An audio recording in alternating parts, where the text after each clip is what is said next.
திருவள்ளூர் பொன்னேரி அருகே பிறந்து சில மணி நேரமே ஆன பச்சிளம் ஆண் குழந்தை தொப்புள் கொடியுடன் முட்புதரிலிருந்து மீட்கப்பட்டு இருக்கிறது. விவரங்களை செய்தியாளர் சதீஷ் முருகன் வழங்க கேட்போம். சதீஷ் முருகன், வணக்கம். இது குறித்த முதற்கட்ட தகவலை சொல்லுங்க சதீஷ் முருகன்.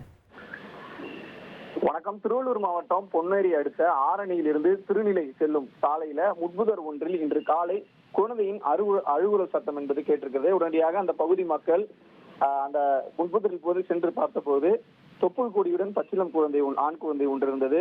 இதனை அடுத்து அந்த பகுதி மக்கள் உடனடியாக காவல்துறைக்கு அளித்த தகவலின் பேரில் போலீசார் அந்த குழந்தையை, தொப்புள் கொடியுடன் இருந்த அந்த குழந்தையை அவசர உதவிக்காக, மருத்துவ உதவிக்காக அரசு மருத்துவமனைக்கு அனுப்பி வைத்தனர். உடனடியாக இது தொடர்பாக போலீசார் தீவிர விசாரணை மேற்கொண்டனர். குறிப்பாக இந்த முட்புதரில் வீசி சென்றது யார், என்ன மாதிரியான விஷயங்கள்ல, அதாவது தகாத உறவில் பிறந்த குழந்தையா போன்ற பல்வேறு கோணங்கள்ல விசாரணையானது மேற்கொள்ளப்பட்டு வருகிறது. குறிப்பாக அந்த பகுதியில் இருக்கக்கூடிய சிசிடிவி கேமராக்களை காவல்துறையினர் ஆய்வு செய்து வருகின்றனர்.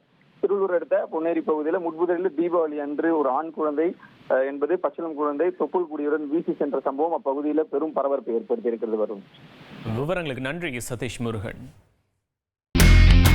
இனி செல்லும் இடமெல்லாம் செய்தி. தந்தை டிவியின் வாட்ஸ்அப் சேனலை ஃபாலோ பண்ணினா செல்ல இருக்கும் இடமெல்லாம் செய்தி. இதோ QR கோட் இப்பவே ஸ்கேன் பண்ணுங்க, ஃபாலோ பண்ணுங்க.